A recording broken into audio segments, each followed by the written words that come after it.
Jets' 2023 season ended, realistically, with Aaron Rodgers' Achilles injury on the fourth snap of the first game. Their offense was ranked 32nd overall in terms of EPA, a far cry from its defense that was the third best in the league. This puts the Jets at 28 in Rhythm's EPA rankings. The return of 39-year-old Aaron Rodgers is the number one question facing the Jets this year.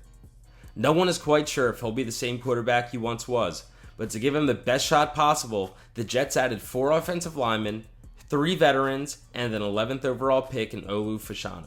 Mike Williams will also be a welcome addition to the Jets offense.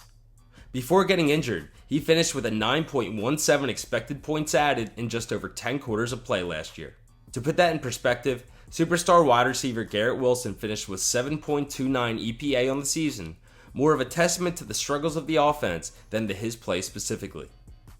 Will Aaron Rodgers be able to play hero for Jets fans and lead them to their first playoff berth in 13 years? Only time will tell. How can the Cardinals go from the number 17 ranked offense to a top 5 offense according to EPA? Marvin Harrison Jr. Okay, top 5 may be a stretch, but improved play and health from Kyler Murray, another jump from Trey McBride, and a healthy and consistent James Conner could make the Cardinals surprise some people. The Cardinals finished as our 27th ranked team in 2023, with the 17th ranked offense and the 31st ranked defense.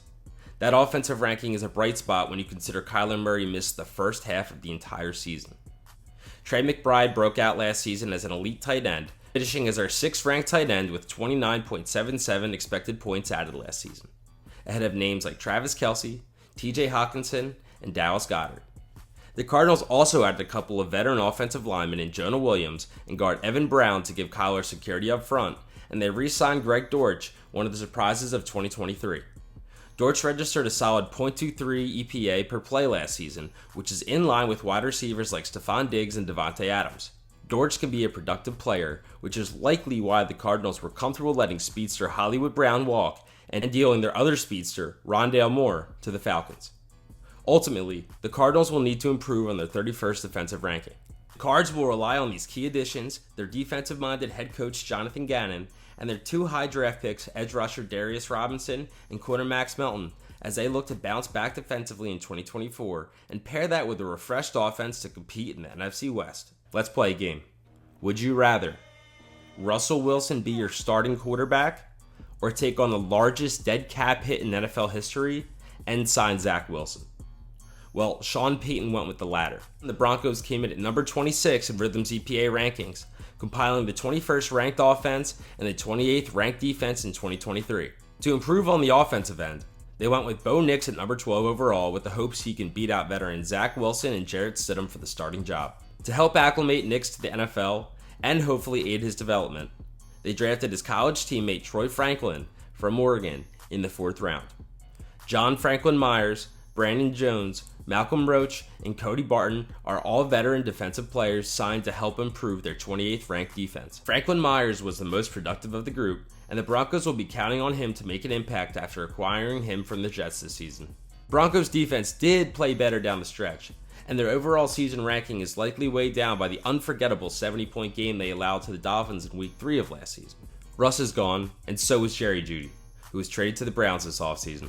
The Broncos need a number 2 behind Courtland Sutton, and it'll be Josh Reynolds, Tim Patrick, and Marvin Mims Jr. all vying for the job. So, was it Russ? Was it Peyton? Or was it that the Broncos were just flat out bad? We'll find out this season in Denver. Ask yourself a question. Do you think you could coach your dad? Well, ask Titans rookie head coach Brian Callahan at the end of the season. Brian hired his dad, Bill, to coach the offensive line, with their family goal being, let's fix this Titans offense. Last season, the Titans ranked 24th on offense and 22nd on defense per our EPA metric. Can Brian Callahan turn Will Levis into a star? Levis started off his rookie season with a bang, throwing 4 touchdowns with 0 turnovers in his debut, but it was mostly downhill from there. Last season as OC, Callahan led the Bengals offense to the 14th overall ranking in EPA per play, despite Joe Burrow starting the season slow and then getting hurt and missing the majority of it. Callahan will have his work cut out for him with Levis. Levis finished as the 61st QB per Rhythm's EPA data. Calvin Ridley should help though. Ridley got a bag from Tennessee, a $92 million bag to be exact, to become the go-to guy in Nashville. Along with their rookie tackle from Bama, J.C. Latham, Tony Pollard, and two great corners in L'Jarius Sneed and Chidobe Awuzie, the Titans went on quite the shopping spree. The Titans are looking to bounce back in a big way this season. Let's see if this new roster can bring them to success.